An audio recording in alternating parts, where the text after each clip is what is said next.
जिनके पास 5 MP है और एक जयंत चौधरी जिनके पास 2 MP है। इन चारों लोगों की MP को मिलाकर 272 तक पहुंचते हैं। सबको नीतीश ने कहा कि हम आपका सपोर्ट करेंगे, बिल की मखालफत करेंगे। चंद्रबाबू नायडू ने भी कहा और चिराग पासवान ने भी कहा कि ठीक, आप बेफिक्र रहिए, हम लोकसभा में बिल को पास नहीं होने देंगे क्योंकि हमारे पास इतने MP हैं। अगर हम वहां पर अमित शाह के सामने कहें कि हम इस बिल की मखालफत करते हैं, 272 वोट मिलता तो ये बिल रुक सकता था। 272 MP अगर मखालफत करते तो ये बिल रुक जाता, लेकिन ये नीतीश कुमार ने, जयंत चौधरी ने और चंद्रबाबू नायडू ने, चिराग पासवान ने ये जीते किन के वोट से? मुसलमानों के वोट से जीते। चंद्रबाबू नायडू तो जनाब आंध्र प्रदेश के अंदर वो टोपी और दाढ़ी लगाकर नमाज, तरावी की नमाज में जाता, अफ्तारी में अफ्तारी करता, मगरिब की नमाज भी पढ़ता। नीतीश कुमार टोपी और तौलिया डालकर वो मुसलमानों के हिमायती बनते, लेकिन जब मुसलमानों के अकीदे और इनकी वक्फ बोर्ड को लूटने के लिए जब कानून बन रहा था तो उस वक्त आप मुसलमानों की मखालफत में, वक्फ बोर्ड के बिल की मखालफत में आपने वोट नहीं दिया, वहां पर जाकर भारतीय जनता पार्टी का समर्थन किया। मेरे भाइयों, मैं तो शुक्रगुजार हूं आपके इस बंगाल के ममता दीदी का कि इन्होंने मखालफत की, पुरजोर मखालफत की है इस बिल की। लेकिन अफसोस इस बात पर भी कि राहुल गांधी एक लफ्ज नहीं बोला कि यह बिल पास नहीं होना चाहिए। प्रियंका गांधी भी नहीं बोली, बोलना चाहिए था। 33 MP होते मुसलमानों के तो यह बिल रुक सकता था। क्या पूरे भारत के अंदर 33 MP मुसलमान चुन नहीं सकता? चुन सकता है। जो लोग बोलते हैं ना कि अरे क्या करेंगे 10, 12, 15 MP लेकर, अरे कभी कभी एक MP लेकर सरकार की जड़ें हिला दी जाती है। आप बात करते हैं 542 MP थे, उनमें से सिर्फ 33 MP अगर मखालफत कर देता तो यह बिल रुक सकता था। इसीलिए भारत के मुसलमानों, अब सियासत पर भी काम करने की जरूरत है। जमीयत उलमाए हिंद, मुस्लिम पर्सनल लॉ बोर्ड, अमारत शरिया, जमात इस्लामी, शिया वक्फ बोर्ड, सुन्नी वक्फ बोर्ड, अब आपको जितनी धार्मिक कामों पर आप मेहनत करते हैं, अब आप हर इलाके में, हर लोकसभा क्षेत्र में अपने अपने कैंडिडेट खड़े कीजिए। 90 सीट जीती जा सकती है MP की मुसलमानों के वोट से। जब 90 सीट जीती जा सकती, जब 90 MP मुसलमानों के बन सकते हैं तो क्यों नहीं बनाते? हम उम्मीद करते हैं नीतीश कुमार से, उम्मीद करते हैं चंद्रबाबू नायडू से, भीख मांगते नहीं देंगे हम किसी को वोट। हम आज से अपना वोट लेकर हम अपने MP को बना सकते हैं और सरकार अगर कोई आपके खिलाफ बिल लाएगी तो उस बिल को रोक भी सकते हैं आप। लेकिन आज तक हमने मेहनत नहीं की, आज तक हमने इस पर कोई सोचा नहीं, तो लीजिए बिल बन गया। अब इस बिल के खिलाफ लोग बोल रहे हैं कि जनाब सुप्रीम कोर्ट में जाएंगे। सुप्रीम कोर्ट में जाएंगे तो सही, लेकिन बड़े बड़े लोगों का यह कहना है कि सुप्रीम कोर्ट में जाकर इस बिल को रिजेक्ट नहीं किया जा सकता, पॉसिबल नहीं है, क्योंकि आज तक जितने भी बिल बने हैं, कानून बने हैं, सुप्रीम कोर्ट में जाकर थोड़ी सी तरमीम हुई है, चेंज नहीं, बदला नहीं गया, रोक नहीं लगा। राज्यसभा में भी 119 वोट चाहिए पास करने के लिए, तो जो लोग रोक सकते थे उनके पास 104 ही वोट थे। भारतीय जनता पार्टी के पास 125 वोट थे, वहां पर भी वो बिल पास हो गया। अब तीसरे नंबर पर ये राष्ट्रपति के पास जाएगा ये बिल, राष्ट्रपति जी मोहतरमा सिग्नेचर करेंगे, ये कानून बन जाएगा। अब आप चीखते और चिल्लाते रहिए। इसीलिए मुसलमानों, अपने बच्चों को पढ़ाइए और सियासी और समाजी और मिली एतबार से बेदार रहिए। अल्लाह से रिश्ता मजबूत कीजिए, अल्लाह से। तो ये वक्फ का मामला अभी 2-3 दिन से बहुत ज़्यादा गरमाया हुआ। वक्फ है क्या? ये भारत के अंदर अभी नहीं बना, बल्कि वक्फ का मामला बहुत पुराना है। बल्कि इस ज़मीन पर जो सबसे पहली जगह, वक्फ का मतलब होता है दान कर देना, अल्लाह के नाम पर किसी चीज़ को कुर्बान कर देना। जैसे आपकी ये मस्जिद है, पहले नहीं थी, आप गांव बस्ती वालों ने मेहनत करके आपने ये मस्जिद बनाई, और ये जो ज़मीन है, इस ज़मीन जाहिर सी बात है कि किसी की पर्सनल ज़मीन होगी। बहुत से लोग तो ऐसे ही अल्लाह की मस्जिद के लिए ज़मीन दे देते हैं। तो जिसने मस्जिद की ज़मीन अल्लाह के लिए दे दी, अल्लाह के नाम के लिए कुर्बान कर दिया, वो ज़मीन अल्लाह के लिए वक्फ हो जाती है, कुर्बान हो जाती। अब उस ज़मीन पर जिसकी पहले से ज़मीन थी, उसका उस पर कोई अधिकार नहीं होता है। इसी को वक्फ बोलते हैं, दान कर देना, कुर्बान कर देना। तो ये आज से नहीं चल रहा, बल्कि इस ज़मीन पर, इस धरती पर सबसे पहली मस्जिद कौन से बनाई गई? काबतुल्लाह, बैतुल्लाह शरीफ। और वो ज़मीन, वो मस्जिद बनाकर अल्लाह के लिए वक्फ कर दी गई। हालांकि उस मस्जिद को बनाने वाले हज़रत आदम अलैहिस्सलातु वस्सलाम हैं, अल्लाह के आर्डर से हुआ। लेकिन ये वक्फ का जो मामला है, दान का जो मामला है, ये बहुत पहले से है। ऐसा नहीं है कि अभी मिस्टर प्राइम मिनिस्टर कुर्सी पर बैठे हैं, मिस्टर योगी मोदी बैठे हैं, तो वक्फ का मामला अभी से चल रहा है या भारत के अंदर है। वक्फ का मामला पूरी दुनिया में है। और वक्फ हदीस का, कुरान का एक बेहतर अमल है।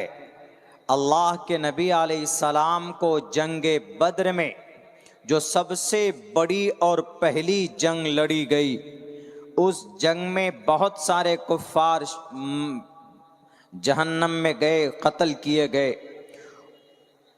नबी पाक अलैहिस्सलाम को उस जंग में यहूदी ने 6 बागात, बागीचा, आम का बागीचा होता है, खजूर का बागीचा होता है। तो उस ज़माने में सऊदी अरब में अल्लाह के नबी के इलाके में खजूर के बागात होते थे। तो 6 बागात एक यहूदी ने अल्लाह के नबी को वक्फ कर दी, अल्लाह के नबी को हदिये में दिया कि नबी ये लीजिए, ये हदिया आपको है। तो अल्लाह के नबी अलैहिस्सलातु वस्सलाम ने उन 6 बागात को लेकर अल्लाह के लिए वक्फ कर दिया कि जाओ, मैं अल्लाह के लिए वक्फ करता हूँ। तो अब ये वक्फ की जो प्रॉपर्टी है, तो अब इससे आने वाली आमदनी का मालिक कौन होगा, वो किस पर खर्चा होगा? तो वक्फ की आने वाली आमदनी से ये खर्च होगा गरीब पर, यतीम पर, मिस्कीन पर, लाचार बेबस इंसानों पर। तो भारत के अंदर तो ये वक्फ की एक बोर्ड है। भारत में 32 वक्फ बोर्ड है। शिया वक्फ बोर्ड है, वो जो शिया अकीदे के लोग, उनका वक्फ बोर्ड अलग है। सुन्नी वक्फ बोर्ड है जिसमें हम लोग आते, हमारा वक्फ बोर्ड अलग है। सिख वक्फ बोर्ड है, हिंदू वक्फ बोर्ड है, उनके यहाँ भी वक्फ बोर्ड है। क्रिश्चियन वक्फ बोर्ड है, जैन वक्फ बोर्ड है। 32 वक्फ बोर्ड है भारत के अंदर। अब इस वक्फ बोर्ड में जमीनें कितनी हैं? तकरीबन 9.5 लाख एकड़ जमीन सुन्नी वक्फ बोर्ड के पास है। पूरे भारत के अंदर 9.5 लाख एकड़ जमीन।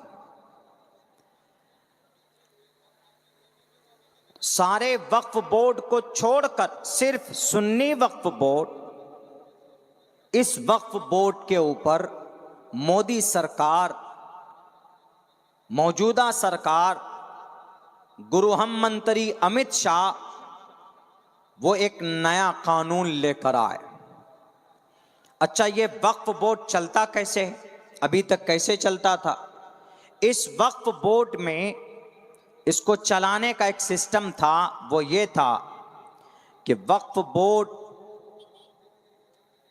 का जो मेंबर है, जो चेयरमैन है, वो सरकार के तरफ से ही, स्टेट सरकार के तरफ से बहाल किए जाते थे। जैसे 2 मेंबर, पार्लियामेंट से 2 मेंबर आ गया, विधानसभा से 2 मेंबर आ गया, जुडिशरी से 2 मेंबर आ गया, सिविल लाइन से 2 मेंबर आ गया, एक कमेटी बन गई। लेकिन वो कमेटी में सब लोग मुस्लिम होते थे। अब जो नया कानून आया है, इस नए कानून में मेंबर सिर्फ मुस्लिम नहीं होगा, बल्कि इसके अंदर हिंदू भी मेंबर बनेगा। यहां पर आपत्ति है। हमारा धार्मिक मामला है, हमारी मस्जिद का मामला है। मस्जिद के अंदर कमेटी कौन बनेगी? मस्जिद की कमेटी बनती है जो मुसलमान होता है, जो नमाजी होता है, जो ईमान अल्लाह पर है, अल्लाह के रसूल को जो मानता है। अब यहां पर कहेगा कि नहीं, मस्जिद की कमेटी तुम 2 हिंदू को डाल दो तो गड़बड़ी हो जाएगी, क्योंकि हमारे मस्जिद के मामले में मुसलमान ही बेहतर है मेंबर बनने के लिए कमेटी में। कोई हिंदू कैसे हमारे मस्जिद के झगड़े को हल कर सकता? या फिर अगर किसी हिंदू की मस्जिद का, मंदिर की कोई कमेटी है, तो हिंदू की मंदिर की कमेटी में मुसलमान नहीं जा सकता। तो ऐसे ही हिंदू के वक्फ, मुस्लिम के वक्फ बोर्ड में, उनके अराकीन में, उनके मेंबरान में हिंदू की कोई ज़रूरत, गैर हिंदू की, गैर मुस्लिम की कोई ज़रूरत नहीं थी। लेकिन मौजूदा कानून लाकर वक्फ बोर्ड के अंदर हिंदू को भी घुसाने की कोशिश की जा रही। एक तो ये एतराज़। अब तक होता क्या था कि वक्फ बोर्ड की ज़मीन कहाँ है, कैसे है, ये ढूंढने का काम, कोई झगड़ा हो जाता था, बहुत से लोग ऐसे होते थे कि भाई हमारी ज़मीन है, वक्फ बोर्ड का कब्जा है, तो उस झगड़े का हल कौन करता था? बोर्ड का कमिश्नर करता था। डिस्ट्रिक्ट में एक ऑफिसर ऐसा होता था, वो गवर्नमेंट के तरफ से, सरकार के तरफ से बहाल होता था। उसका काम ये था सर्वे करना। अगर कोई कहता था कि ये ज़मीन हमारी है लेकिन वक्फ बोर्ड का कब्जा है, तो ये डायरेक्ट इस ज़मीन का झगड़ा सर्वे कमिश्नर करता था। सर्वे कमिश्नर कि देखते हैं कि ये आदमी की ज़मीन है, पेपर लाओ जी, तुम्हारी ज़मीन है, तो झगड़ा वो सॉल्व करता था। लेकिन अगर उसका मामला ज़्यादा उलझ जाता था तो ये केस चला जाता था ट्रिब्यूनल में। बहुत से लोगों को ट्रिब्यूनल मालूम नहीं है। तो ट्रिब्यूनल एक अदालत है वक्फ बोर्ड का, उसमें 3 लोग होते हैं। एक जज होता है और एक एसपी डीएसपी यानी सिविल लाइन से आता है, स्टेट सरकार भेजती है, और एक बहुत ज्यादा कानून का जानकार होता है। उसमें 3 लोग होते हैं। 3 लोग बैठकर देखते हैं कि ये वक्फ का जो झगड़ा है वो भी एक अदालत है, वो सिविल अदालत के तरह उनका भी मामला होता है, उनको भी पावर होती है। तो वहां पर जाता है मामला। ये एक अदालत है, फास्ट ट्रैक अदालत। जैसे रेलवे अदालत है, रेलवे ट्रैक अदालत है, बिजनेस के लाइन से, यानी हर चीज का एक फास्ट ट्रैक अदालत होती है, वैसे ही ट्रिब्यूनल एक अदालत है। वहां पर जाकर झगड़े का मामला हल होता था। लेकिन अब किया क्या है कि अब वो कमिश्नर जो था सर्वे करने का, उसको हटाकर डीएम को पावर देगा, और वो डीएम के फैसले के बगैर किसी जमीन को वक्फ बोर्ड का होना या ना होना तय करेगा। एक तो ये चीज यहां पर गलत है। और भी बहुत सारी बातें हैं। वक्फ बोर्ड के प्लेटफॉर्म पर सिर्फ 4.5 लाख जमीन रजिस्टर्ड है, बाकी 4.5 लाख एकड़ जमीन वक्फ बोर्ड के प्लेटफॉर्म पर रजिस्टर्ड नहीं है। तो ये जो 4.5 लाख जमीनें जो रजिस्टर्ड नहीं है, ये टोटल जमीनें हड़प कर ली जाएंगी। इसलिए कि सरकार कहेगी कि वक्फ बोर्ड वालों, तुम्हारे पास, तुम जो कहते हो कि ये जमीन हमारी है, तो लाओ तुम्हारे पास क्या दलील है। जब उनके पास डॉक्यूमेंट्स, पेपर नहीं होगा, तो सरकार कहेगी कि ये तुम्हारी जमीन नहीं है, ये हमारी जमीन। तो इसीलिए इन चक्कर में 4.5 लाख एकड़ जमीनें चली जाएंगी। अगर आपकी इस मस्जिद का अगर वक्फ बोर्ड के पास कोई पेपर नहीं है, इसकी जमीन का कोई पेपर नहीं है, तो आपके बंगाल के अंदर जो वक्फ बोर्ड की जो नए कानून आए हैं, यहाँ का डीएम कहेगा जब तुम्हारे पास प्रूफ नहीं है तो ये जमीन भी तुम्हारी वक्फ बोर्ड की नहीं होगी, ये जमीन गवर्नमेंट की होगी। इसलिए आज तक तुम जो जमीन पर मस्जिद बनाकर नमाज पढ़ते थे, ये इल्लीगल है, इस मस्जिद को तोड़ो। यहाँ पर ये गवर्नमेंट अपने चाहे जिस एतबार से जो चाहे बनाएगी, ये साजिशें हैं। इसीलिए मुसलमान कह रहे हैं कि हमें वक्फ बोर्ड के अंदर तरमीम पसंद नहीं है। हाँ, कुछ कमी जरूर है, वक्फ बोर्ड के कानून में कुछ कमियां हैं, कुछ खामी है, तो उसको सुधारिए आप। लेकिन आप ये चाहते हैं कि कमी है तो इस कमी को मिटाने के चक्कर में हड़प लो जमीन को, तो ऐसा कभी नहीं हो सकता। वक्फ अल्लाह के लिए कोई चीज अगर वक्फ हो जाती है तो उसको दुनिया का कोई बादशाह बेच नहीं सकता, उसको दुनिया का कोई चेयरमैन